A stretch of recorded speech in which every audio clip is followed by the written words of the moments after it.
começando a nossa gravação do encontro de hoje.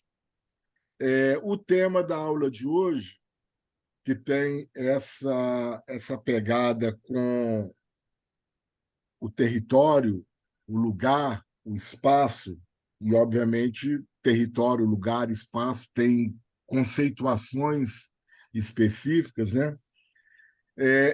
Um texto de um geógrafo, professor da UFRJ. A primeira vez que eu tive acesso a um livro do Maurício Abreu é uma obra dele que eu considero uma obra de referência para quem quer estudar a história urbana do Rio de Janeiro. E o título do livro, se não me engano, era Evolução Urbana do Rio de Janeiro. Esse livro é muito legal porque ele faz um casamento perfeito entre história e geografia, tendo, obviamente, a questão da ocupação social dos espaços, e é isso que a gente vai entender como território, né? O reflexo da ocupação social dos espaços. Ele faz uma perspectiva que, para quem tem interesse em conhecer essa expansão tão louca do Rio de Janeiro, uma cidade cuja gênese territorial, pelo menos, nas imediações do Morro do Castelo, e fechada por 4 grandes morros, né? O Morro da Providência, o próprio Morro do Castelo, o Morro da Conceição, esqueci o nome do quarto morro. Seria uma cidade com aproximadamente 200 mil habitantes, e olhe lá, né? A Praça Tiradentes, as imediações do que é hoje o Largo da Carioca, era uma área de lagoa, terrenos alagadiços, enfim, uma coisa muito interessante da gente pensar como é que essa historicidade da ocupação e da expansão territorial e da ocupação dos espaços e de todo o drama social decorrente da ocupação dos espaços serve como pano de fundo para o que a gente vai estar aprendendo um pouco hoje, refletindo um pouco hoje, a partir da apresentação da Priscila, sobre essa vinculação de memória e cidades. Muito usualmente a gente fala de memória urbana, a gente fala de memória das cidades, a gente fala de história urbana, a gente fala de história das cidades, afinal de contas, estamos falando da mesma coisa quando nos referimos a essas designações, né? E o texto que eu não me lembro se a gente disponibilizou para vocês, mas se não disponibilizou, a gente disponibiliza ainda no decorrer da aula de hoje. O texto que serve assim de norte para a apresentação da Priscila é um texto que está neste livro, que eu confesso que eu tive acesso a ele há pouco tempo. Eu sou um catador de livros que estão para ser descartados na biblioteca do CCJE. Eu sou o terror do corredor da biblioteca do CCJE. E esse livro estava para ser descartado lá no Pegue Leve. Obviamente, eu levo tudo que eu posso pegar. E esse livro, A Produção do Espaço Urbano, Falar. é interessante a gente pensar nessa própria designação produção. O espaço urbano é algo produzido, não é algo natural.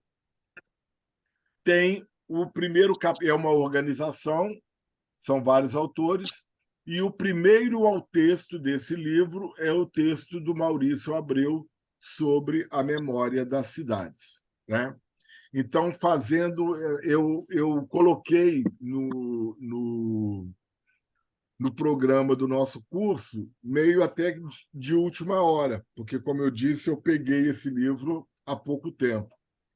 Mas vi que seria uma perspectiva interessante a gente ampliar um pouco essa tessitura mesmo da memória por outras áreas que não somente a história, a psicologia, a filosofia, a biblioteconomia, e pensar um pouco também nisso que a gente tanto vê no nosso dia a dia, que tem a ver com o espaço urbano, né? E, obviamente, isso para o nosso próximo encontro também, quando a gente falar de história e memória, que a gente vai pegar também o Pierre Nora, eu acho que o espaço urbano, com toda a perspectiva de monumentalidade que ele fabrica, é um espaço de memória, né? E é um espaço de história. Para isso, hoje também a Priscila vai trazer aí é, o iniciar dessas reflexões que a gente vai aprofundar na aula que vem, que tem a ver com monumento, história, memória, espaço urbano, e isso vai ser melhor destrinchado também, melhor não digo, mas mais destrinchado na sequência da semana que vem, tá bom? Então, com isso, tendo dado já vários spoilers, mas ao mesmo tempo eu acho que é importante a gente contextualizar o tema do nosso encontro de hoje. A Priscila está com a bola e eu já agradeço a Priscila pela apresentação, porque obviamente ela já me passou e eu já sei que está muito bonita e muito rica de conteúdo. Vai lá, Pri. Vamos lá, pessoal. Vou começar aqui a mostrar para vocês o slide, tá? Vou só botar aqui em modo de tela cheia. Vocês estão todos visualizando, conseguindo visualizar? Sim? Tá Só legal. faz um sim. Beleza. Então, vamos começar. Sobre a memória das cidades. A gente vai partir desse texto do Maurício Abreu, que eu tive a honra de conhecer, porque ele foi orientador do meu ex-namorado. Então, eu cheguei a conviver com o Maurício de Abreu, cheguei a frequentar a casa do Maurício. Maurício era um fofo, uma pessoa muito querida. E a gente vai trabalhar alguns objetivos bem simples, vamos dizer assim, que quando a gente faz a leitura de um texto, a gente faz um recorte também do que a gente vai apresentar. Porque o texto é muito longo, o texto tem muitas coisas para serem apresentadas, e a gente tem uma questão palpável que é o tempo. Então, o que eu vou me concentrar aqui com vocês hoje para a gente poder falar? Eu quero apresentar para vocês o conceito de memória da cidade, quero definir com você a diferença entre memória urbana e memória da cidade e apresentar e já deixar aí um spoiler para o lugar de memória que a gente vai começar a trabalhar no próximo encontro. Mas dessa vez a gente não vai aprofundar nesse tópico, não. A gente só vai deixar levantar a bola para a semana que vem a gente cortar. Para a gente começar aqui o nosso debate hoje, eu vou começar a fazer uma recapitulação, porque eu acho importante, porque as coisas aqui elas vão se acumulando, né? Primeiro, a gente lembrar que memória individual é uma capacidade de armazenamento, conservação da informação, que no campo social a memória é algo subjetiva, que não é fixa, que ela é atualizada no instante que é lembrada. Então, a gente não pode achar que a memória é sempre a mesma, porque ela se modifica no instante que se lembra. A gente também trabalhou aqui a memória coletiva, que vai ser importante para a gente resgatar isso aqui nesse estudo dessa semana, que é um conjunto de lembranças construídas socialmente, que vão além do indivíduo, que é uma capacidade de lembrar que depende do como você adere ao grupo que compartilha o mesmo espaço. Então, por conta desse compartilhamento com o espaço, a gente tem que tentar lembrar como é que as nossas memórias vão sendo construídas nesse contato com o grupo e com o espaço. Nem toda lembrança é preservada, tem coisa que é esquecida, porque só se lembra aquilo que está vivo, ou seja, aquilo que no presente te chama como um índice remissivo a lembrar, tá? A memória coletiva está sempre em transformação, por quê? Porque os grupos que guardam a memória, eles morrem, eles desaparecem. Então, aqueles que assumem como guardiões da memória vão criar as suas versões dessas memórias. Então, a memória é sempre mutável, não só pela atualização, mas também pelos grupos que vão desaparecendo e outros que vão aparecendo. E as memórias coletivas se eternizam muito mais quando estão registradas, quando elas estão documentadas. Por quê? Porque tem um suporte que está ali tornando aquela memória mais durável, vamos dizer assim. Isso se não forem destruídos, mas esse é um outro assunto. E aí eu quero fazer uma provocação para vocês, porque eu sou dessas. Eu queria trazer uma coisa que eu gosto de fazer, que é trazer filme. Então, eu vou trazer um trechinho do filme para vocês, mas eu quero que antes vocês tenham essa pergunta, provocação na cabeça de vocês. Por que valorizamos tanto o passado atualmente? Por quê?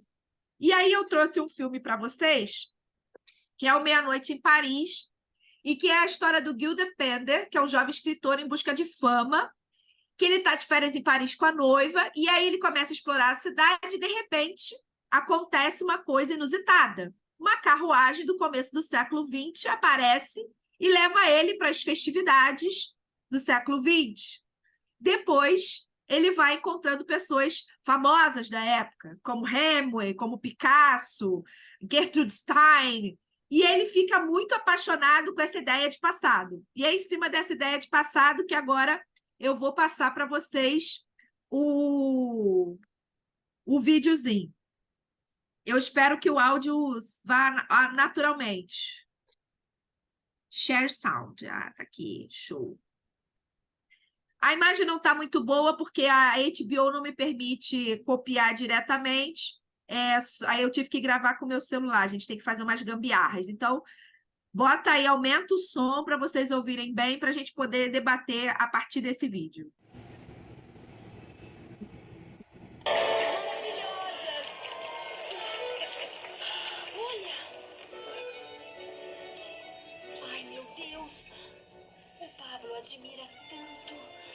Eu tenho que cumprimentá-lo. Não, a gente não Venha devia comigo, estou incomodá-lo. nervosa. É sério? Mas não sabemos que ele é solitário.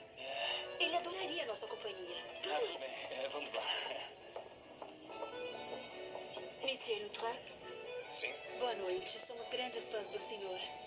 obrigado, madame. Podemos lhe oferecer uma bebida? Para mim seria uma honra. Gostariam de sentar? Viu? Eu não falei que iria gostar. Falou sim. Com licença, é um grande prazer poder sentar aqui com você, Messier. Você é americano? Sim, eu sou americano. Percebi pelo seu jeito. Oui, oui. Seus desenhos, suas pinturas, adoramos o seu trabalho. Eu adoro os seus desenhos também. Olá, obrigado. Boa noite. Incrível. Como vai? Escute, adorei seu personagem. Permita me apresentar, Sr. Duncan e Sr. Degas. Boa noite. Encantada. Muito prazer. Encantada. Boa noite. Prazer. Muito prazer. Não é emocionante? Muito prazer. Viu o desenho? Ninguém consegue desenhar assim hoje. Nem Picasso, nem Matisse. Esse desenho é incrível. Eu gostaria de beber alguma coisa? Não, obrigado. Aceito uma taça de vinho? No momento não, obrigado. Não quer sentar? Não, agora não, depois. Degas e eu estávamos falando sobre como esta geração é vazia e não tem nenhuma imaginação. Ele está dizendo que essa geração é vazia e não tem imaginação, é isso? Melhor seria ter vivido durante a Renascença. Não. Esta é a Idade do Ouro. Mas é claro que não. Esta é a Idade do Ouro. Não, não é. A Renascença era muito melhor.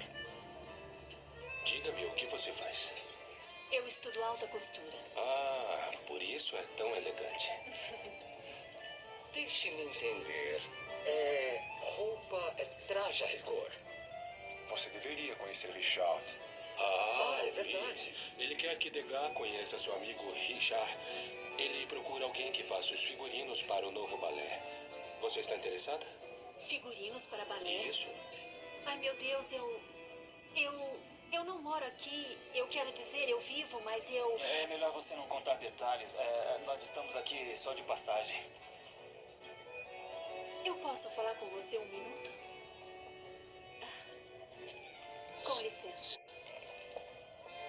Prazer em conhecê-los. Nossa, não demorou muito para o Gauguin começar a paquerar você. Não voltaremos aos anos 20. Do que você está falando? Devíamos ficar aqui. É o início da Belle Époque. É o maior e o mais bonito período que Paris já conheceu. Mas peraí, quanto aos anos 20, e o Charleston, os Fitzgerald, os Hemingway, eu adoro todos aqueles caras. Mas é o presente e... é chato. Chato? Bom, não é o meu presente. Eu sou de 2010. Do que está falando? Eu visitei a sua época do mesmo jeito que agora estamos visitando o século XIX. Visitou? Eu tentava fugir do meu presente como você tenta fugir do seu, indo para a Idade do Ouro. Certamente não pensa que os anos 20 são a Idade do Ouro. Sim, para mim eles são. Mas eu sou dos anos 20 e digo que a Idade do Ouro é a Belle Époque. Olha para esses caras, quer dizer, para eles a Idade do Ouro foi a Renascença e agora eles acham, eles trocariam a Belle Époque para pintar com, sei lá, com Tiziano e Michelangelo e eles provavelmente achavam, eu não sei, eles achavam que estariam melhor com Kubla Khan, tá vendo? É isso que eu quero dizer, eu tive um insight, é pequeno, mas eu acho que explica a ansiedade no sonho que eu tive há pouco tempo. Que sonho? Eu tive um sonho uma noite dessas. Foi um pesadelo. Eu fiquei sem Max, daí eu fui ao dentista e ele não tinha novocaína. Entende o que eu estou querendo dizer?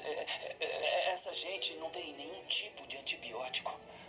Mas do que você está falando? Adriana, se você ficar aqui e este se tornar o seu presente, então logo logo você vai começar a imaginar que outra época era realmente, sabe, realmente a Idade do Ouro. E isso é o seu presente. Ele é assim, é um pouco insatisfatório, porque a vida é um pouco insatisfatória. Esse é o problema dos escritores. Vocês são cheios de palavras, mas eu sou mais emotiva. Eu vou ficar e viver na época mais gloriosa de Paris. Uma vez você optou por deixar Paris e se arrependeu por isso. É verdade, eu me arrependi, foi uma decisão ruim, mas pelo menos foi uma escolha real. Dessa maneira, eu acho que é uma loucura, não funciona de verdade. Sabe, se eu quiser escrever alguma coisa de valor, eu preciso me livrar das minhas ilusões e que eu seria mais feliz no passado, provavelmente é uma delas. Então, adeus, Kill.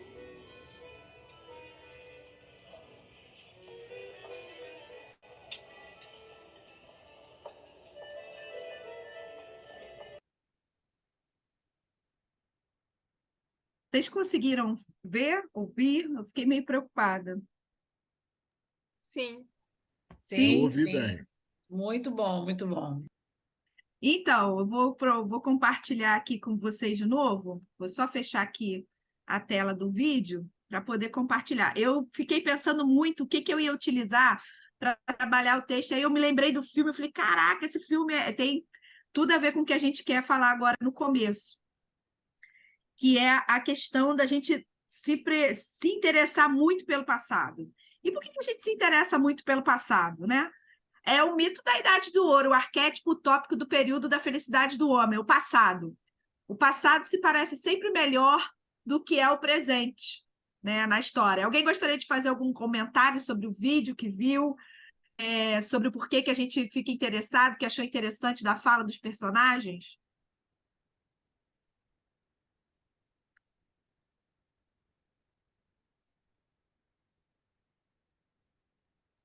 Eu não estou conseguindo Assim, acompanhar. é interessante, não vi esse filme, mas alguns atores ali eu reconheci, mas eu gostei da dinâmica, mas ao mesmo tempo começa startar gatilhos, né, da questão das eras, questão do etarismo também, de épocas diferentes, viver um saudosismo de uma época que você não viveu, porque você conviveu com pessoas que viveram, e aí são olhares, são valores a partir da perspectiva de cada um, né? Como ela mesma fala, ela quer ficar na Belle Époque, e ele, como já veio do futuro, pelo que eu deu para perceber, ele já sabe as diferenças, né? Não tem antibiótico. Ela, o que é antibiótico? Então, assim, a questão de valorizar, o que é valor, né? Dependendo do contexto, vai depender muito do seu ponto de vista, do seu referencial, vamos dizer assim, né? Ponto de vista, do seu referencial. Então, o que é saudosismo para mim, o que é relevante para mim, não é para o outro. Só que quando a gente traz para nossa formação, ou seja, botar a essência da informação, que é o campo mais amplo, a gente não pode estar parado nessas dualidades, nessas nuances, né? A gente tem que delimitar, que senão a gente cai aí na questão de erros epistemológicos, equívocos e até a que a gente está vivendo hoje, né, da desinformação. É muito interessante essa abordagem. Eu gosto muito desse tipo de filme, assim, mas me dá gatilhos, né? Eu começo a refletir sobre ontem, hoje, o que pode ser o amanhã e a gente às vezes não tem com quem conversar, né? No meu caso, às vezes não tem com quem eu surtar e conversar para dialogar essas coisas. Assim, obrigada pela sua fala. Tem Pri, alguém que botou aqui. Oi, pois não. Então, eu reassisti esse filme há pouco tempo e essa foi uma das cenas que eu mais gostei, né? Por que será? E quando eu vi com o meu marido, eu até falei com ele, falei assim, gente, que incrível, né, essa pegada, porque é muito aquela coisa de, tipo, assim, a gente sempre achar que o passado é melhor. Porque ele vive em determinada época, aí ele é transportado para uma época que na cabeça dele era uma época incrível, e de fato ele vive aquela coisa toda, mas aí não, aí ele vai transportado para uma outra época, e a pessoa que era daquela época que ele foi transportado já não estava satisfeito com a época que ela vivia, e foi para outra época e já achou a outra época mais incrível, não quis voltar. E ele fala: não, vamos parar com essa loucura. Será que essa nostalgia toda não. O que tem na nossa época que a gente não consegue enxergar? Será que a gente vai estar sempre buscando alguma coisa numa época passada? E, gente, eu achei muito incrível. Eu amo esse filme, eu amo, é um dos meus filmes favoritos da vida. E aí a gente para pensar. Alguém quer mais falar? Assim, Ah, eu acho que mal eles comparando. estão. Peraí, Vai, Bia, Bia. primeiro que. Vai. Tá, eu falo, depois você fala, Cláudia. Olha, eu acho que eles são muito aquela questão de a teoria versus a realidade.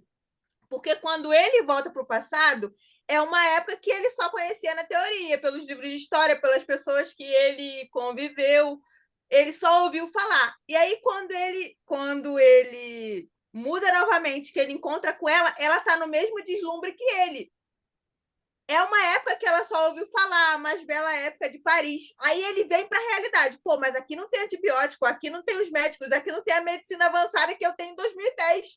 Vamos, respira, pensa o que tem na sua época de verdade e o que você ouviu falar aqui. É a teoria versus a realidade. Quando ele sai do deslumbre, que ele começa a pensar na realidade, ele fala: não, eu não posso deixar ela cair na mesma loucura que eu também já passei. É aquele famoso, é o que o Antônio estava falando. Eu sei falar a teoria. Agora, se me botar para fazer, outros 500. Esse filme mostra exatamente isso. O embate dos dois é sobre isso. Mais alguém quer falar? Filme com Não? essa conotação tem um que não é tão novo, né? Que é o De Volta para o Futuro 1, 2 e 3. A pegada não Sim. é essa Da da teoria memória. versus a prática, da memória, mas é memória afetiva, né? Quando fala das consequências, que ele volta para mudar alguma coisa, para mudar o futuro. E ver quando modifica o passado, reflete no futuro, nos faz pensar, né? Que o homem tem essa vontade de ser imortal e querer consertar algumas coisas do passado, né? E a gente cai nessa dualidade. Será que realmente, se a gente pudesse ter o poder de voltar, a gente consertaria alguma coisa? E as consequências no futuro? Vou procurar esse filme para ver. É, é interessante porque assim, ele já andou pelo tempo, né? Sabe o que aconteceu. Tem coisa que ele conhece na teoria, né, o pedaço que eu vi, e quando volta e vai dialogar com ela, que ele é o senhor do tempo, vamos dizer assim, né? Ele está passeando pelas épocas. Ela está naquele período que ela viveu e conviveu para trás, que aquilo é o hoje. Né? E como ele sabe o que vai acontecer, aí começa a angústia. Como é que eu vou viver aqui sem antibiótico? Realmente, você imagina uma sociedade sem antibiótico? Vamos comparar com a pandemia da Covid. Entendeu? A gente, com toda a medicação, a ciência, blá, blá, blá, veio um vírus altamente mutável, letal, e matou uma pregada até a gente descobrir de novo um medicamento para salvar. Então, a gente vai sempre. Eu acho que a gente vai viver nessa dualidade, quando a gente olha para o passado e não reflete sobre os erros, mas pode ver os acertos, trazer para hoje. Né? A gente consegue enxergar dessa forma. Se a gente não consegue enxergar dessa forma, a gente vai ficar angustiado como ele está. Ele tem que voltar para o tempo dele. Né? Indo um pouquinho, saindo do filme, indo para desenho, né? Que não terminou, mas não terminou, Caverna do Dragão.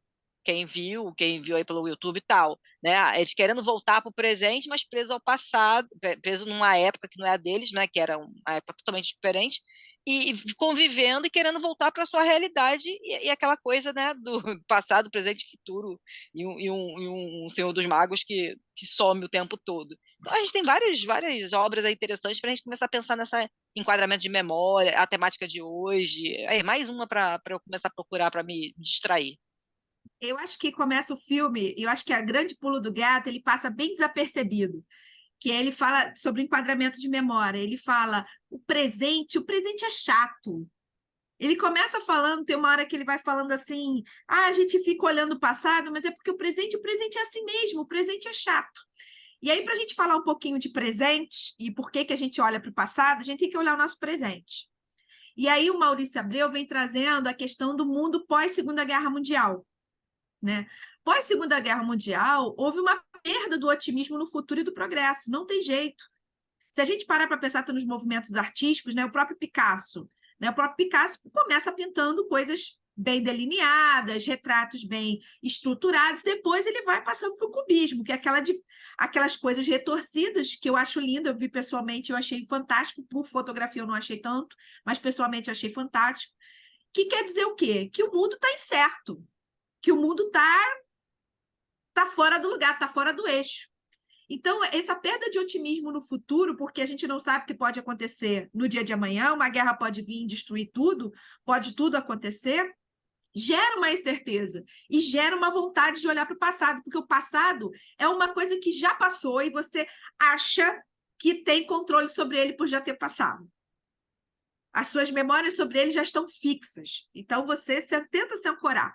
E aí vem o momento da globalização, que é o nosso presente mais presente, que seria o presente do Gilbert, que é o momento de ruptura e de segurança o tempo inteiro, porque as mudanças acontecem o tempo inteiro, principalmente por conta dos eventos das novas tecnologias, das tecnologias de telecomunicação. Então, como a informação passa muito rápido, você não tem mais certeza do que é o seu presente, porque o seu presente já virou passado. Então, há uma necessidade de achar mais um passado ainda para poder se ancorar, para tentar entender esse mundo e esse presente, esse futuro incerto, que passa o tempo inteiro. Alguém escreveu alguma coisa aqui que eu não consegui pegar no chat.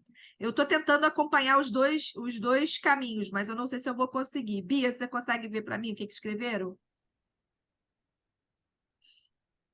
Vou passar para o próximo para a gente continuar. A Laura está comentando sobre um filme. Existe um filme que, na verdade, é a adaptação de um livro, onde a menina realmente volta para o passado por uma magia, uma fada madrinha, algo do tipo, e lá ela se depara justamente com essas questões. Ela volta para uma época que ainda não tem banheiro, não tem antibióticos, não tem papel higiênico, não tem nada disso, só que ela não está adaptada a essa realidade, né? E ela começa a viver os perrengues, ela não pode revelar que ela não é daquela época, e ela precisa se adaptar a começar a viver sem tudo isso que ela já tem aqui no nosso tempo. O filme é sobre isso, e a Laura falou que se lembrou do filme quando a gente começou a comentar sobre essa diferença entre o presente e o passado. Ok, obrigada, Bia. Agora a gente vai fazer uma pergunta, sabendo disso, das transformações que acontecem o tempo inteiro, que modifica, e aí o nosso presente já vira um passado muito rápido, e já está chegando o futuro e você nem se adaptou ao presente. Como a globalização afeta o nosso interesse pelo passado? E aí a gente vai passar para a próxima percepção, que são os efeitos que a globalização gera. A tecnologia de comunicação síncrona, né, comprime cada vez mais o tempo. Antes você tinha um tempo para receber uma mensagem, para você responder, para você digerir uma mensagem. Hoje você já não tem, você manda e recebe instantaneamente, não tem tempo de digestão da mensagem, você já tem que agir. A gente também tem uma homogeneização dos espaços, e aí a gente vai perdendo um pouco a característica dos espaços, porque eles vão cada vez mais, por conta também do mercado. Aí eu botei um exemplo aqui, o McDonald's, que a gente reconhece em qualquer língua, por conta dos arcos amarelos, da letra, da logo, de tudo que possa ter. A gente vai vendo cada vez mais na era da globalização os espaços que eram tão locais e tão específicos, ganhando características globais. É o chamado glocal. Você tem uma característica que é global, por exemplo, o McDonald's, e o local, que são as letras aqui em árabe para você poder ler. E aí você vai chegando, vai transformando os espaços tão homogêneos, vão ficando cada vez mais homogêneos, que vai perdendo as suas especificidades. E aí essa perda de especificidade dá uma angústia, porque tudo parece muito igual. E aí você vai fazer o quê? Você vai buscar o passado para encontrar essa singularidade. Bom, se o meu presente, se o meu local é tão parecido com o de todo mundo, o que me diferencia na paisagem, dos espaços? História. Ou melhor, a memória que se tem desses lugares. E aí é muito utilizada a memória urbana como um mecanismo de distinção desses espaços. Eu trouxe aqui para vocês Paraty, uma imagem de Paraty. Paraty é um ótimo exemplo para falar disso. Como é que Paraty? Paraty é uma cidade turística hoje muito bem reconhecida, que está passando por uns probleminhas de violência, mas assim, ela é conhecida internacionalmente por causa da Flip. Mas não é só isso, ela se revitalizou como espaço de turismo graças ao seu passado com o caminho imperial, que era a rota que trazia o ouro de Minas Gerais para o Rio de Janeiro, para do Rio de Janeiro ir direto para Portugal. Então, em cima desse passado colonial da Rota do Ouro, eles reconstruíram a cidade, toda a memória, tanto que tem centro cultural, tem museu, tem, inclusive, às vezes, apresentação de espetáculos do Teatro de Bonecos falando sobre isso. Então, você vê como eles pegam do passado para mostrar, olha, essa é a nossa especificidade. Não somos uma cidade turística praieira qualquer. Nós somos uma cidade turística que está ligada ao quê? Ao passado do colonial. E aí, a gente tem que entender que essa busca do passado para singularizar os espaços, ela não é neutra. Ela tem um objetivo. E tem muitos objetivos em cima disso. Objetivos, inclusive, financeiros. O turismo, que dá muito dinheiro, e a valorização imobiliária. Alguém lá embaixo falou assim, e a questão da memória e da gentrificação? Eu tenho um exemplo ótimo para isso, que é o bairro de Anália Franco, em São Paulo. O bairro de Anália Franco era, na verdade, um local, e eu sei porque eu conheço um pouco da história da pedagoga que tomava conta, que dá o nome ao bairro, Anália Franco. Ela era uma filantropa, ela teve ajuda da maçonaria, ela criou uma escola que, na época da virada do século XIX para o XX, aceitava mistas, era uma escola mistas, e que aceitava crianças negras, coisa que não era admissível, tinha cursos profissionalizantes, era todo aquele espaço, ela ganhou aquela fazenda, uma doação, e nesse espaço ela criou uma baita escola, uma baita instituição, que era uma escola lar, né, uma espécie de orfanato, e também abrigava meninas que tinham engravidado fora do casamento. E aí depois a obra social dela morreu, o espaço ficou vazio, o que aconteceu com esse espaço? Virou um bairro de elite de São Paulo. Quem lembra quem foi a Anália Franco? Ninguém lembra. Mas se você chegar em São Paulo e falar Anália Franco, vão falar, bairro de rico, bairro de casa, de mansão, de shopping caro. É isso. Então, assim, a gentrificação, ela pode tender a apagar essas memórias locais. Porque quem estava ali vai ser excluído para a periferia, vai ser retirado dali. Todos os prédios que tinham, né, que lembravam a instituição da Anália Franco, se eu não me engano, foram demolidos. Então, não se tem a história da Anália Franco. E aí a gente passa muito pela percepção de como o Brasil, e aí a gente vai falar mais disso no próximo encontro, de como o Brasil lida com a memória, que é uma coisa bem singular da nossa história, aliás, como tudo, tá? Então, a gente vê aqui que o turismo e a valorização imobiliária passam também por a singularização. É óbvio que esses prédios aqui, esses casarões, há um tempo atrás, tinham um valor. E hoje, por conta do turismo, por conta de tudo que foi, valores que foram agregados por conta desse passado que eles resgataram do caminho imperial, que eles, inclusive, revitalizaram, esses imóveis passaram a ter um outro valor. Tá? Então, e a memória da cidade, memória urbana? Qual é a diferença? Eu vou ser muito sucinta e direta, porque também o tempo urge, já são 8h44. A memória ancora-se no espaço. A gente vai partir desse princípio. Então, toda memória ancora-se no espaço. Quando eu trouxe o vídeo do Paris, Meia-Noite em Paris, eu quis trazê-lo, especialmente porque a história se passa num espaço específico, Paris. Paris que é idealizada por todo mundo. Todo mundo tem alguma informação na sua memória sobre Paris. Cidade do Amor, é a Torre Eiffel, é o champanhe, é a baguete. Então, a memória da gente vai se ancorar num espaço. Lembrar que essas lembranças são eternizadas na paisagem e nos registros de lugar. Então, sempre vão ter objetos nesses lugares, edifícios, monumentos que vão ancorar essas lembranças. As lembranças podem ser reapropriadas pela sociedade, ou seja, elas podem ter um novo significado, dar um novo significado. A cidade não é homogênea, portanto, a memória sobre ela também envolverá conflitos. E aí a gente entra nessa questão da gentrificação, por exemplo. O que a elite lembra daquele espaço é diferente do que um grupo mais pobre ou um grupo periférico vai lembrar daquele mesmo espaço. tá? Nem todas as memórias coletivas urbanas são registradas. Geralmente, as memórias que são registradas são das elites. Por quê? Porque eles que têm meios e recursos financeiros para que isso seja registrado, seja através de monumentos, seja através de documentos, de instituições de memória. Vê se aqui no subúrbio do Rio de Janeiro a gente tem instituições de memória ou monumentos de Segunda Guerra, de Primeira Guerra, do que seja. Não tem. Aqui, muito mal e porcamente, a gente tem com relação à cultura do lugar, tipo a cultura do samba, onde tinha capoeira e por aí vai. E a memória da cidade e memória urbana são as memórias das pessoas, porque nem a cidade, nem os espaços têm memória. Quem tem quem tem memória são as pessoas.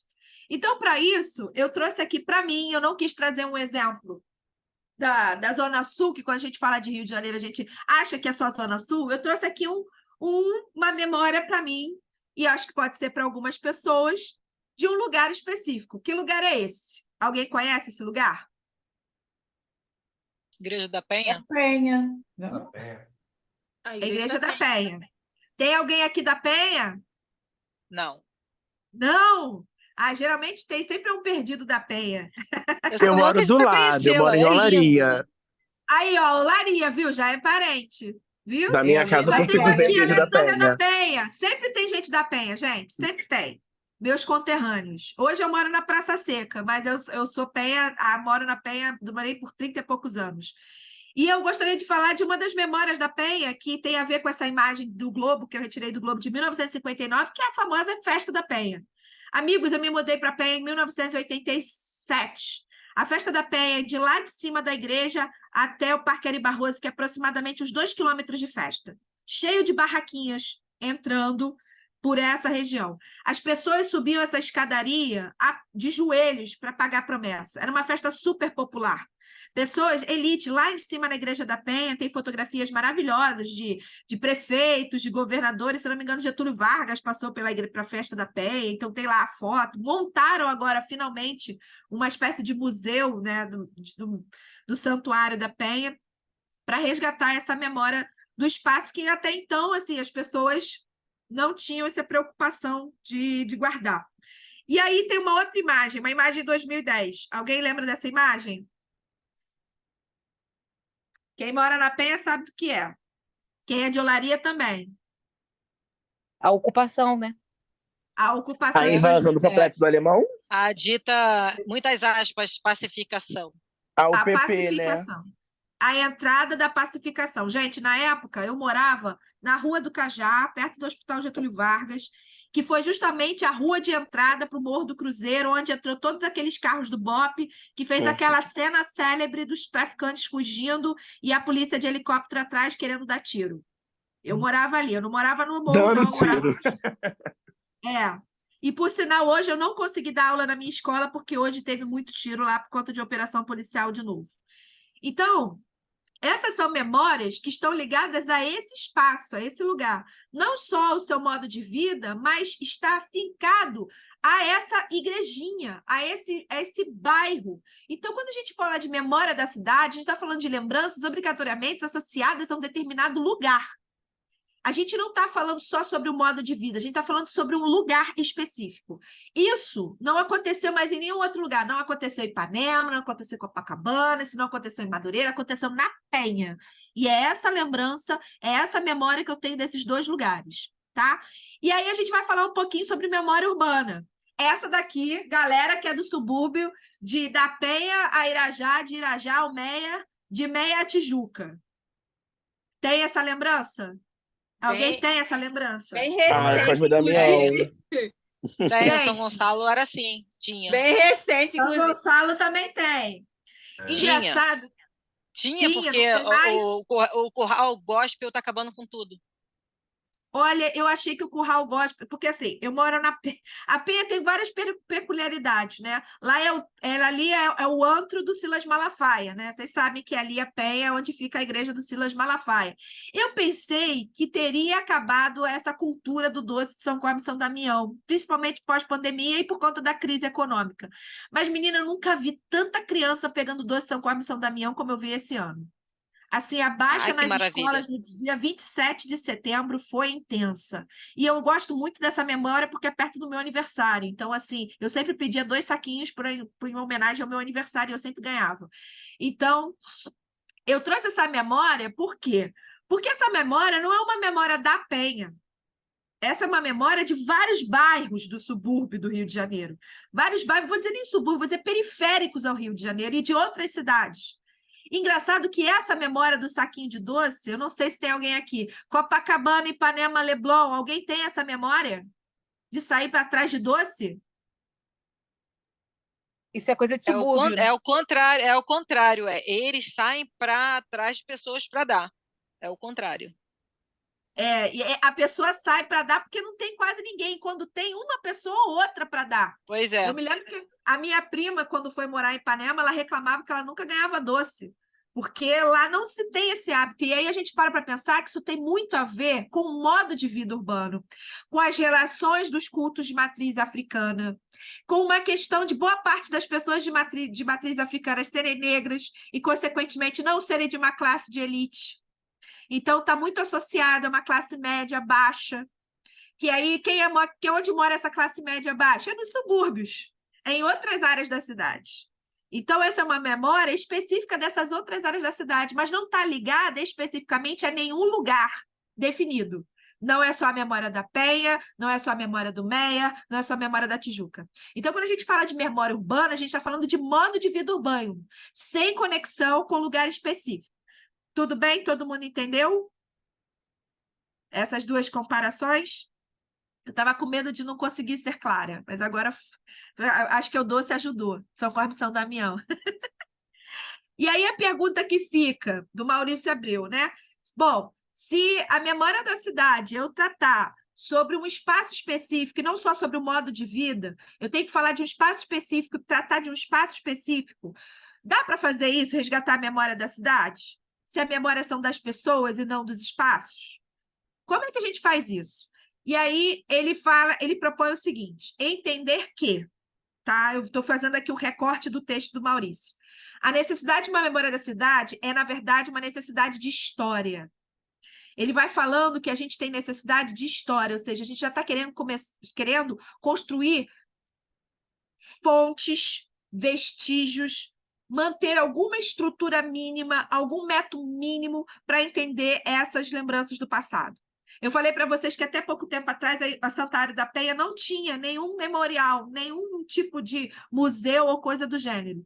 E hoje ela tem necessidade de memória. Então, o que ela faz para ter essa memória? Elas criaram esses espaços com exposições de objetos, com exposições de fotos, com exposições de livros abertos de visitação, com assinaturas de pessoas famosas que frequentaram a Penha. Então, hoje tem essa necessidade. Então, essa memória da cidade, na verdade, é uma necessidade de história, cheia de vestígios para serem analisados, tá? Ele faz também uma crítica, o Maurício Abreu, muito interessante, que ele fala que quando a gente faz uma recuperação da memória das cidades, ela é sempre meio capenga. Por que ela é capenga? Porque você foca apenas no modo de vida, ou seja, como as pessoas viviam naquele lugar, e esquece de falar um pouco sobre o espaço em si, as transformações urbanas, as transformações espaciais que aquele lugar sofreu. A Igreja da Penha é a mesma?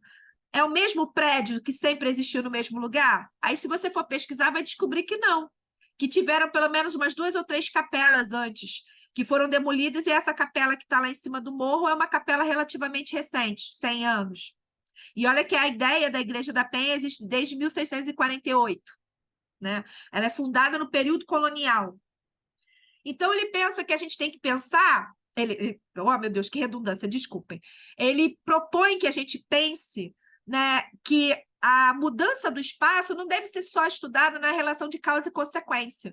A gente tem que aprofundar essas mudanças. Geralmente, quando a gente vai pesquisar alguma coisa sobre o passado, a gente vai buscar lá a origem e fica nisso, a origem e o hoje, o ontem e o hoje, e o ontem e o hoje. E o meio do caminho? E as transformações que foram ocorrendo ao longo de um tempo? Então, ele propõe que a gente faça uma análise bem interessante, pensando em diferentes escalas. A pessoa quer uma oportunidade Só um melhor de minutinho, por vida, favor, né? Priscila. Também daqui nesse país Tainã, porcaria. Tainã, por Oi, favor, seu microfone está desculpa. aberto e você está atrapalhando a apresentação. Desculpa, é porque eu desloguei, eu cheguei em casa agora. Aí, Tá? desculpa. Ok, tudo bem. Bom, então ele propõe estudar o espaço relacionando tempos distintos, né? Que é a chamada diacronia. Você pode voltar ao passado, mas pensar nesse passado da longa duração. Não ir só no passado para fins predatórios, mas tentar construir mesmo uma linha de transformações ao longo de um tempo. Analisar as mudanças espaciais não apenas para justificar as estruturas do presente, mas mapeando todas as transformações. Analisar os processos sociais e as transformações espaciais das cidades em diversas escalas. Isso seria muito legal, pensar uma história da Penha, por exemplo, pensando em escalas. Qual é a relação? E aí eu vou jogar aqui. Qual é a relação do local? Eu vou estudar a história da Penha ao fim da festa da Penha. Por que a festa da Penha acabou? Localmente acabou por causa do tráfico de drogas. O tráfico se instaurou no Cruzeiro por volta da década de 90 e mandou acabar com a festa. Acabaram com a festa para justamente não ter movimentação ali.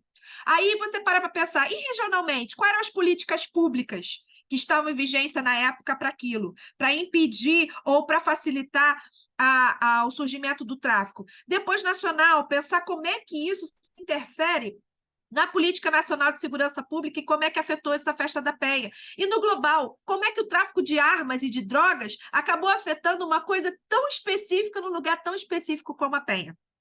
Eu só dei esse exemplo aqui para vocês entenderem que a proposta deles estudarem geohistória, que é essa disciplina da qual ele faz parte, né, é justamente você pensar as transformações do espaço ao longo de um tempo, numa longa duração, e em diferentes escalas, não olhando apenas o local. Para se estudar uma história da Penha, por exemplo, ele não propõe que você só estude a Penha, você estude a Penha ao longo do tempo e estude a Penha relacionando a região, ao nacional e ao global, tá?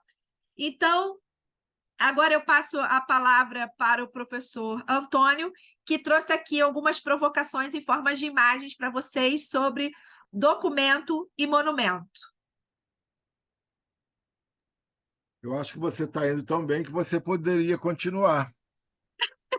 Não, porque eu não sou muito conhecedora desses monumentos, professor, como o senhor. Bom, então eu vou ser muito sucinto. Eu vou ser muito sucinto porque, com as provocações que a Priscila fez, eu precisei injetar camomila na veia para não ficar interrompendo ela o tempo todo, porque a minha vontade era participar do diálogo que vocês tiveram, e particularmente em relação à questão do filme, né? O, o, essa dobradinha documento-monumento estabelece, na verdade, dois conceitos que estão no último capítulo do livro História e Memória, do Jacques Legoff, que é justamente essa reflexão que ele faz sobre esses dois conceitos que muitas vezes são atrelados de forma muito próxima, tornando quase que sinônimos determinadas duas coisas que têm as suas especificidades. O Legoff ele vai pegar a etimologia da palavra documento e ele vai dizer que documento vem lá do latim, que é docere, que significa ensinar. E monumento vem de monumentum monere, que significa fazer lembrar. Então, vejam, enquanto o documento pretende ser algo que leve alguma informação, já que promove o ensino de alguma coisa, o monumento, propositalmente, é um efeito de memória. já que monere é fazer lembrar. Um documento-monumento é algo que condensa em si as duas coisas. Ele vem carregado de uma gama imensa de informações e ele tem como objeto direto de intenção remeter a uma determinada memória. Só que temos um problema. Grande parte dos nossos monumentos perderam a sua função em termos de fazer lembrar. Quando muito, eles nos remetem vagamente a alguma coisa. E aí eu pedi à Priscila que colocasse 2 imagens para a gente, da nossa cidade. Muito provavelmente, todos conhecerão essas imagens. E a primeira é esse monumento aí, que está lá na Praça Tiradentes. Alguém não conhece esse monumento? Todo mundo conhece esse monumento? Ou já viu este monumento? Já passou por ele? Sim. Aham. Vocês sabem quem é o cabra que está aí sobre o cavalo? Estou sabendo agora, Antônio. É? Estou sabendo agora. Esse é o Dom Pedro I. Descobri pela legenda da foto. Né? É o Dom Pedro I. Vocês sabem o que Dom Pedro I tem nas mãos aí nesse monumento?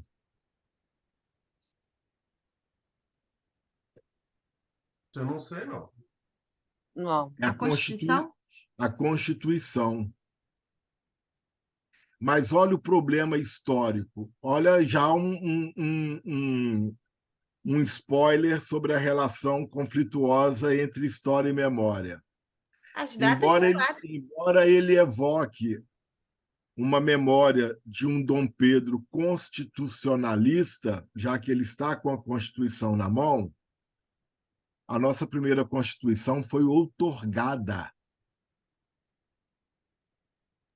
Mas Dom Pedro I nosso é Dom Pedro IV em Portugal.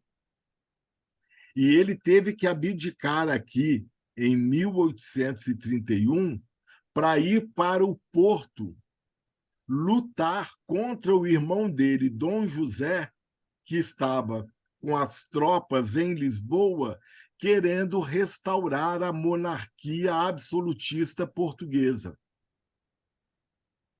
Então, embora Dom Pedro tenha outorgado a nossa primeira Constituição do Império, já que ele dissolveu o parlamento, lá em Portugal, ele é Dom Pedro IV, ele é o garantidor da monarquia constitucional portuguesa. Abaixo de Dom Pedro I, obviamente, ele não está aquilo que nós falamos na aula passada. Ele não está num cavalinho qualquer, ele não está num jegue, é um homem viril, é um homem forte, é um cavalo que é quase um ser alado. Ele está sobre tribos diferentes de indígenas. Ele vem por cima criando algo ou tentando criar algo que ele não vai conseguir criar, que é a nação brasileira. Mas é um monumento, obviamente, construído a posteriori, que, de certa maneira, procura, simbolicamente, mesmo que em níveis diferenciados de altura, colocar 2 períodos históricos distintos desse império que começava a se organizar a partir de Pedro I. E aí, se vocês rodearem, passearem pelo monumento, quando passarem pela Tiradentes, vocês vão ver que aí tem referência aos rios, tem referência à fauna, tem referência à flora e tem referência aos diversos povos indígenas. Então, de certa forma, é como se a imagem de Pedro I, enquanto imperador, fosse colocada como aquele que vai construir algo que inexistia até então. Então, tem um ideal civilizatório impresso nesse monumento. Um ideal civilizatório que faz, pegando o gancho no que a Priscila apresentou, que algumas etapas históricas que a humanidade vivencia sejam chamadas de Idade do Ouro, de Belle Époque, mas também há as que são chamadas de Idade das Trevas. O que diferencia? O que leva uma etapa ser chamada de Belle Époque, de Idade do Ouro, e a outra ser chamada de Idade das Trevas? Quem viveu na época não se via vivendo nem numa designação e nem na outra, né? Não sei também se vocês sabem, esta praça de nome Tiradentes leva o nome do símbolo principal da República, que foi criado, esse símbolo foi criado pós-República. A figura histórica do homem Joaquim José da Silva Xavier até a República não tinha nenhum respaldo, não tinha nenhuma importância. E o José Joaquim da Silva Xavier, vulgo Tiradentes, expoente da nossa República, foi enforcado nessa praça. Então, nós temos nessa praça uma certa convergência. Ou, se quiser entender como dicotomia, entenda como dicotomia. Um símbolo máximo do império edificado na praça que tem como nome o símbolo máximo da República. Quem sabe que... Bruna Marinho, por favor, fecha o seu microfone. E todos sabemos que, na nossa historiografia, império e república nunca bicaram.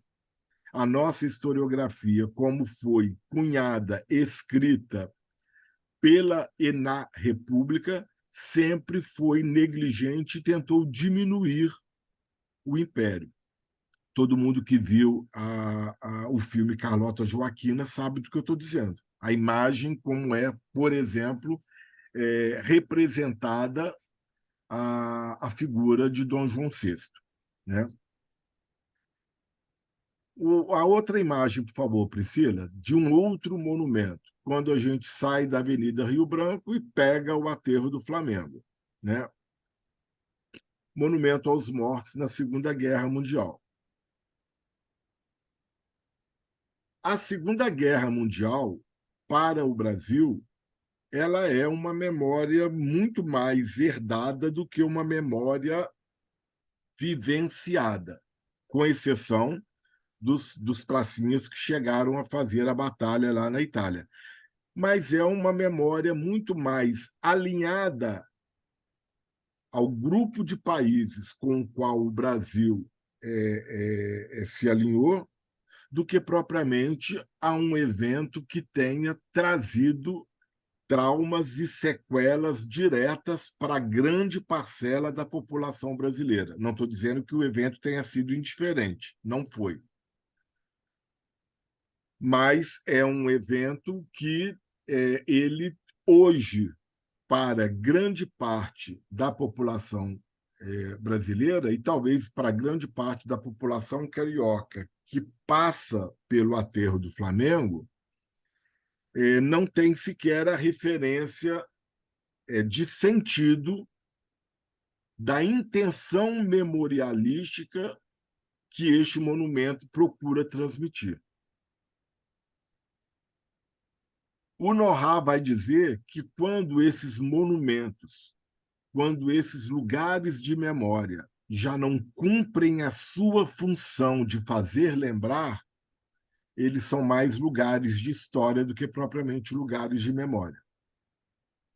Então, eles têm uma função memorialística que, de certa maneira, foi ofuscada pelo esquecimento e, consequentemente, só serão lembrados se forem capturados pela história e, pela história, serem transmitidos para a sociedade.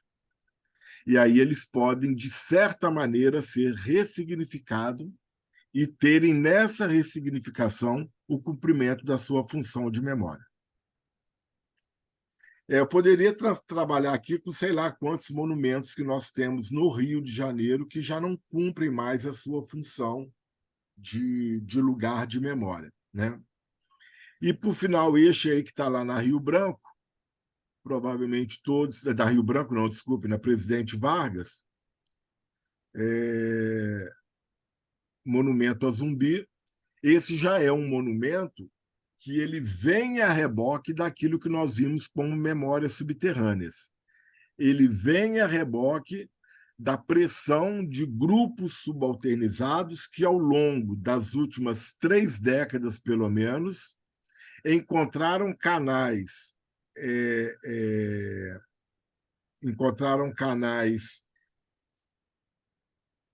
políticos e nos lugares de produção de saber, estou me referindo a academias, a universidades, a sociedades, e, a partir disso, trazem para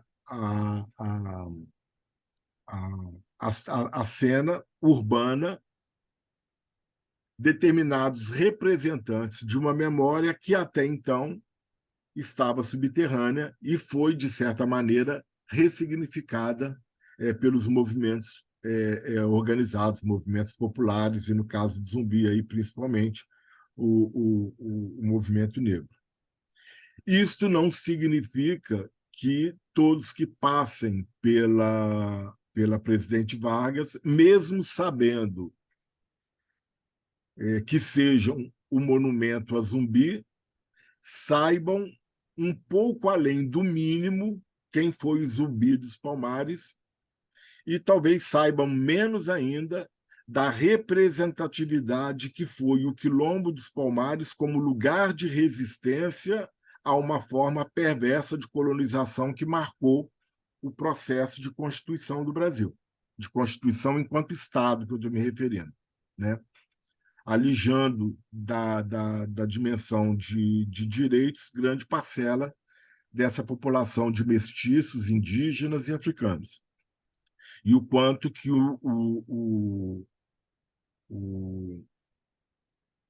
essa perspectiva do Quilombo como lugar de resistência é, de certa maneira, ainda muito pouco conhecido por grande parcela dos não herdeiros do movimento negro, da cultura africana, né? Então, são diversos monumentos, e aí eu trouxe acho que só esses 3, né, Priscila? Que eu trouxe para que a gente tenha essa relação de monumento como lugar de fazer lembrar, mas, ao mesmo tempo, da possibilidade que essa dimensão do fazer lembrar seja sempre, de certa maneira, ofuscada na medida em que a memória urbana, pelo que a Priscila já nos mostrou, a memória urbana e a memória das cidades, por todos os mecanismos que sejam característicos, quer seja pela dimensão cultural, quer seja pela dimensão política, acabam não criando os mecanismos para que essas memórias sejam ou reinterpretadas, de um lado, como no caso, por exemplo, do Dom Pedro I, ou do Monumento aos Mortos, ou conhecidas na sua dimensão historiográfica mesmo, como no caso de Zumbi e de toda a importância que teve a população negra para além da cultura, do samba, da culinária, porque até poucas décadas era isso que aparecia. Era um negro escravo e contribuiu para o samba, para a cultura e para alguma coisa lá na culinária, como se fosse só isso, né? É, tinha alguma tela de conclusão, Priscila? Ou você já tinha chegado na conclusão? Eu tinha colocado aqui, mas aí. Eu posso, vou compartilhar novamente aqui a tela de conclusão só para encerrar, que eu. Bom, como considerações finais, eu coloquei aqui que a cidade não tem memória. As memórias sobre a cidade são o resultado da memória coletiva que se relaciona com aquele espaço. Só uma recapitulação, só para fechar. A memória das cidades não são apenas as lembranças sobre os modos de vida, mas as memórias associadas diretamente ao lugar. É importante a gente não esquecer da dimensão do lugar, dessa especificidade do lugar. E trabalhar com memória da cidade requer uma metodologia, que eu acho que é o grande puxão de orelha que o Maurício Abreu faz para geógrafos e historiadores quando tratam de histórias de cidades, né?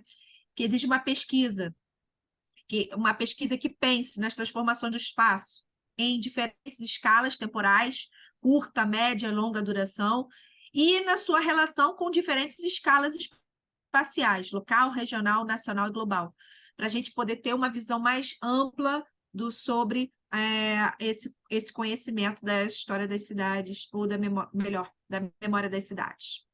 Só isso. Joia. Encerrei aqui. Maravilha. Em relação às cidades históricas, eu só queria chamar a atenção para uma questão que é interessante da gente perceber também. Existe uma dose de passado reinventado para alimentar turismo. Tá? Então, nessa perspectiva, há uma certa. Tanto em qualquer cidade, não é só nas nossas, não. As nossas são um passado recente, porque para historiador, 2, 3 séculos é ontem, né? Paraty, Ouro Preto, uma que está sendo muito reinventada ultimamente é Tiradentes, tá? Tem muita invenção também em Tiradentes. E, obviamente, essas cidades históricas fazem com que grande parte da arquitetura que remonta aos séculos que eles se pretendem remontar não tenham mais em nada a função que tinham. Não são residências, a maior parte dessa arquitetura antiga que a gente vê em Paraty são comércio, né? Mas não significa que seja de mentira, com aspas, de mentira. Mas o que eu estou dizendo é que há uma invenção de uma certa ancestralidade, né? Lá em Portugal tem uma cidadezinha muito, muito lindinha, um dos lugares que quem vai a Portugal ou já foi a Portugal não deixa de ir a Óbidos.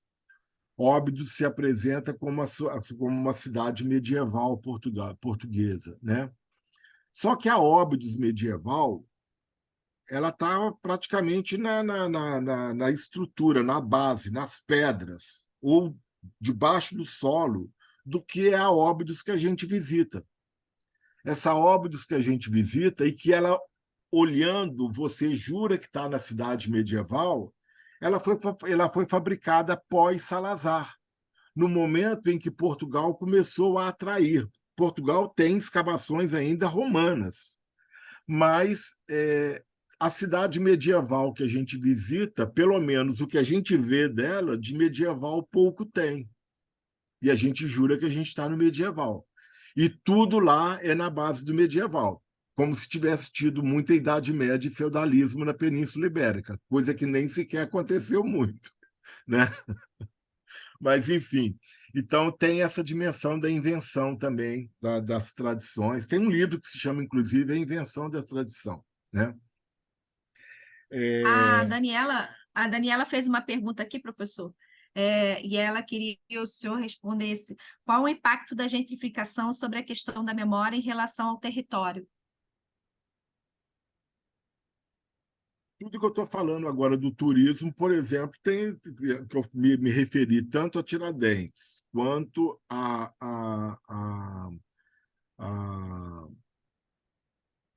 Ouro Preto, Paraty, Óbidos, que eu também me referi agora, tudo teve gentrificação. Ou seja, a partir do momento. Paraty, até os anos 70, era nada. Paraty não, valeu-se da sua longevidade cronológica para trazer nesse ideal de passado e de valorização da construção do Brasil. Vamos lembrar que a gente teve os 200 anos, aspas, do descobrimento. Já falei, não lembro se foi aqui que eu falei, mas é interessante a gente pensar que do lado brasileiro, do lado português, a gente fala do descobrimento do Brasil, e do lado dos nossos irmãos, eles não falam da descoberta da América, eles falam da conquista da América. É muito diferente você ter um povo que se refere ao seu processo de constituição como descoberta ou como conquista, né? No caso da gentrificação, todas as cidades, a partir aí desse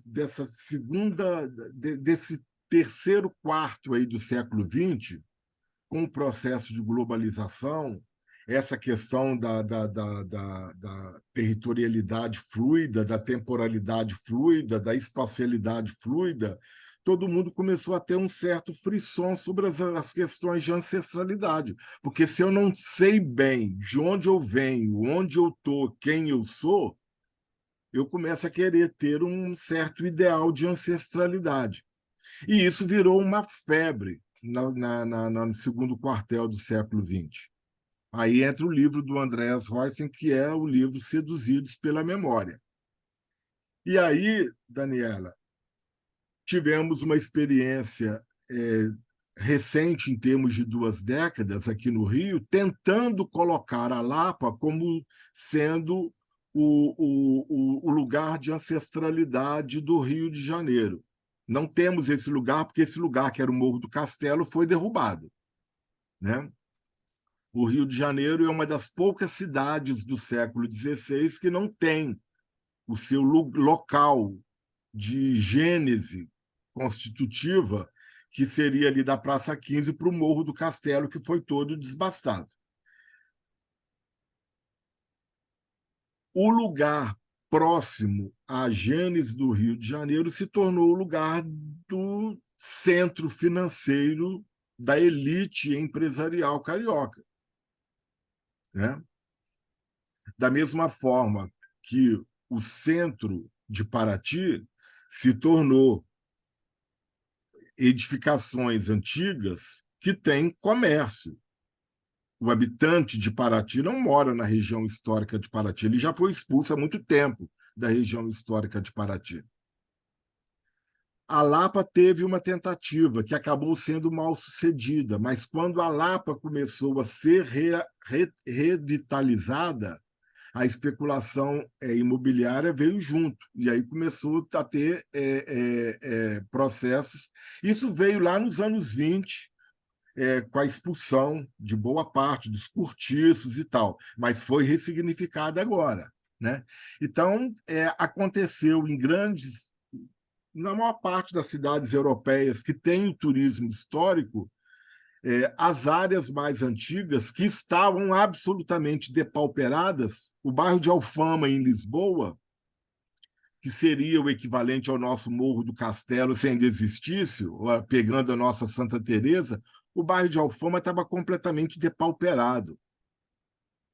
E ele foi completamente invadido pelo alojamento local, pelo Airbnb.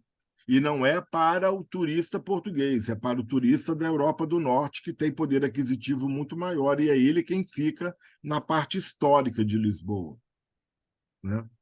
Então, isso tudo para mostrar como esse ideal de passado, que virou moda no final dos anos 1970 para cá, veio acompanhado de tudo que a Priscila nos mostrou. Gentrificação, expulsamento das pessoas, vai para a área vai para as periferias, se for cidade metrópole, vai para cidades satélites, enfim, né? E, nesse sentido, este passado, quando ele é capital para uma indústria poderosa que é o turismo, obviamente, se ele tiver que ser reinventado, que o seja. E o inventado não é que ele seja mentiroso, é que dão-lhe determinadas roupagens que fazem com que ele pareça ser mais antigo do que, na verdade, ele é.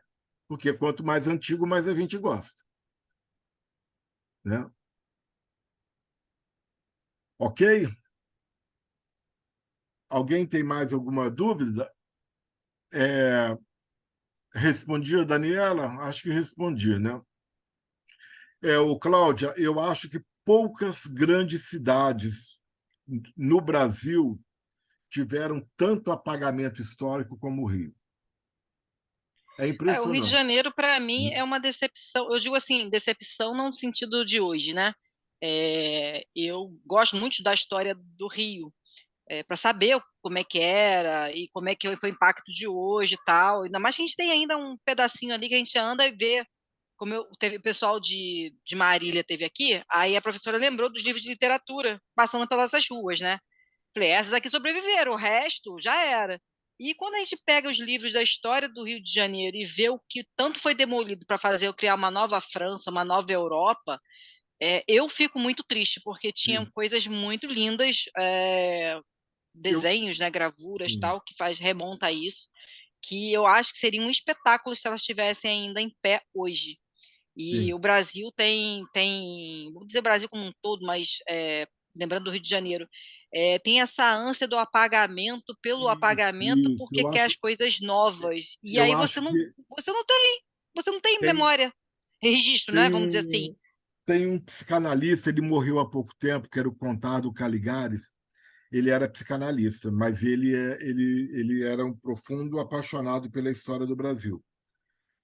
Nós temos uma questão muito complicada em relação à memória, que a nossa memória, do ponto de vista da construção do nosso sentido de nação, ela vem pela negação.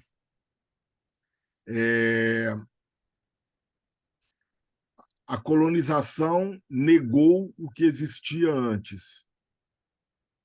O império negou a colônia. A república negou o império. Então, a gente não vem de um processo de construção, a gente vem num processo de rupturas. E aí, quando sai um determinado período e entra outro, bota abaixo tudo. A gente bota abaixo com a maior facilidade. E eu vou me corrigir, eu falei que poucas cidades destruíram tanto seu passado como o Rio de Janeiro, que eu acho que talvez tenha destruído mais ainda do que o Rio, conseguiu essa proeza, que é São Paulo. São Paulo, se você for lá, naquela pracinha onde foi o primeiro aldeamento jesuíta, é só aquilo ali e mais nada. Não tem mais nada. E a gente faz uma outra coisa muito interessante. A gente não só destrói, como apaga e passa por cima dos rios. Aí depois não sabe porque tem enchente em tudo quanto é lugar.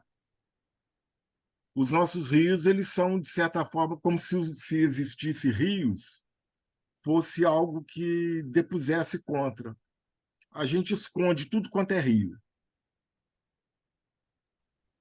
E aí Aí haja depois a inundação desgraça depois. acontece, aí a gente não Aí sabe como haja mais. inundação Quando a água depois. toma de volta, acha ruim. Isso aí. Então, Pois é. assim, o nosso processo de constituição desse sentido de identidade, porque quando a gente está falando de olhar para a memória e para a história, a gente está falando de construção identitária. Ele vem pela negação. E isso é muito difícil. Não é nada fácil. Tá? E o pior disso Mas tudo, da negação, professor, o que a gente vê repercutindo, reverberando, as pessoas gostam muito dessa palavra, eu não gosto muito, não. Repercutindo, eu chamo de síndrome de vira-lata, né? Você enaltecer tudo que vem lá de fora, que foi incorporado, não, foi entubado como cultura local, e você não tem. E quando você tem acesso ou conhecimento do que realmente é nosso, não se dá valor, né? E ainda por cima deturpa, deprecia o que seria nosso. O Realmente, problema, essa construção da imagem da identidade nacional, ela é muito complicada e impacta até os dias de hoje, infelizmente. eu vou fazer uma última provocação, prometo que vou encerrar, porque já são 9h30, e a gente continua na semana que vem. O grande problema, num país construído como foi o nosso, é a gente definir o que realmente é nosso. No livro O Povo Brasileiro, o Darcy Ribeiro falou, nos lembra uma falha grave que existe em todos os modelos que tentaram explicar a formação do Brasil, é que a gente sempre fala dos índios, a gente sempre fala dos negros e a gente sempre fala dos portugueses, dos brancos, com aspas, brancos. Mas o Darcy Ribeiro nos lembra que mal chegou uma caravela 9 meses depois de 9 meses de ter chegado a primeira caravela, começou a nascer um monte de bacurizinhos, que já não eram nem índios e nem portugueses. E a mesma coisa quando começaram a chegar os negros. Os negros não se relacionavam somente entre eles. Não estou negando com isso miscigenação racial como estupro e nem estou dizendo que miscigenação racial seja democracia racial. Mas se não for pelo que o Darcy Ribeiro nos lembra, dessa grande massa de mestiços que ele se refere como essa ninguémdade. Por que ninguémdade? Porque eles não estão ainda nos nossos livros de história, de antropologia e de sociologia. Esse povo mestiço que teve que ir se constituindo sem saber o que eram. Esse bandeirante que era mestiço de português e índio, mas estava embrenhando nos matos, capturando os índios. Esse mestiço que não se vê como português é renegado pelo pai português, mas, ao mesmo tempo, não é mais um indígena, não tem os referenciais materiais e simbólicos e sequer sobreviveria como sobreviveram os seus bisavós indígenas. Quem é esse que vai se constituindo nessa mistura, nessa dialética de um cruzamento que faz com que a identidade seja construída a partir daquilo que eu não sou mais? Não é uma coisa muito fácil, não. A miscigenação sempre foi vista como um fator muito positivo no Brasil, né, nos nossos livros de história e sociologia, mas a miscigenação ela nos traz problemas identitários que a gente precisa se reconhecer. Eu sei que eu tenho a minha ancestralidade de um lado portuguesa e sei que eu tenho a minha ancestralidade de outro lado tapuia, mas eu não vivo mais na aldeia e eu não sou português. Eu sou um gentio, olha o nome, gentio. E aí eu tenho que me construir enquanto povo. E esse povo, que é a grande parcela quantitativa da matriz da população brasileira, ainda não foi devidamente estudado. Nem sabemos quem somos, nesse sentido de miscigenação. Né? Bom, com esse surto psicanalítico, eu acho que a gente pode descansar por hoje e a gente pode pensar aí um pouquinho sobre... É uma questão tão maluca quanto interessante, né? Eu tenho pensado nessa perspectiva de memória e eu tenho pensado um pouco sobre isso. Tem um livro que eu estou para ler, está aqui na estante já há um tempão, eu li capítulos dele na faculdade, que é A Dialética da Colonização. Ele é do Alfredo Bose, que era, né, marido da Ecleia Bose, que nós vamos ver aqui no texto, no curso, no livro, no tema Memória de Velhos. Né? Mas, enfim, Eu acho que por isso, por hoje, a gente pode descansar, já são 9h35. Eu falei que eu não ia passar muito, mas eu sempre minto, eu sou um farsante. Acabei estendendo mais um pouco. Agradeço aí muito a Priscila. Priscila, quer fechar mais alguma coisa? Eu queria agradecer ao pessoal, pedir desculpas por qualquer coisa. É uma experiência nova para mim, estar fazendo live assim de É aula. mentira, pessoal. Isso aí é falsa modéstia. Ela é professora de história, está careca de dar aula de história. Dou aula, Ela, mas o ela, só universo fica, assim faz ela só ficou nervosa com remoto, porque ela gosta muito do tete a tete. Tá Obrigada, bom? pessoal. Espero ter sido útil a vocês. Agora minha filha Valeu, já está aqui me pessoal. chamando para dormir. Então, boa noite para todo mundo. Não deixem de fazer lá depois a Bia ou a Mariana ou a Priscila manda o link do questionário para fazer aquele relatozinho da semana, tá bom? Tá, professor? Obrigado, Manda, professor. por favor, o plano que o senhor mostrou no início. Eu não tenho. Você está no grupo do WhatsApp, Silvia? Então, eu Tô. vou colocar agora no grupo do WhatsApp. Tá, te agradeço. Tá, Tá boa bom. noite, gente. Boa Valeu, foi noite. ótimo, muito bom. Yolanda, quer falar também? Então, José, eu queria pedir se vocês poderiam mandar a apresentação, porque eu acredito que na semana passada não mandou, porque eu não recebi, e eu estou no Então, grupo. Mandou vou sim. O PPT da apresentação de semana passada nós enviamos sim, mas eu posso enviar novamente, sem problema. põe de novo Obrigada, no eu não grupo. achei. Põe no grupo de novo, Bia. E a Priscila manda depois o de hoje também. Tá bom? Obrigada, gente. Valeu. Obrigada. Boa noite. Boa Tchau, tchau. noite. Encerra a gravação, professor. Boa.